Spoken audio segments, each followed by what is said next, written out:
Hi everyone, my name is Ben Sabarta and I attend the Arshidiyar Qatari Business Academy. And today I'm going to show you how to make traditional Hungarian Christmas cake. Instructions: heat the milk and sugar to around 37 Celsius. After, crumble the yeast together with the milk and let it stand until the mixture has risen. Soften the butter and mix with the flour. Use your hands. Arrange the flour mixture with the dent in the middle and pour in the yeast mixture and the eggs. Knead it all together. Cover and let it rest for 1 hour.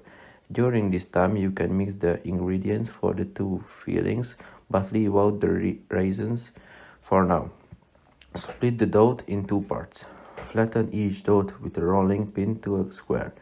Use a spatula to spread out the fillings, expect for 1 cm of the edges, then add the raisins.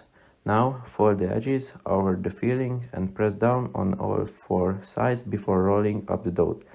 Poke some small holes with the fork on the top and on the sides to avoid it from cracking. Brush with egg.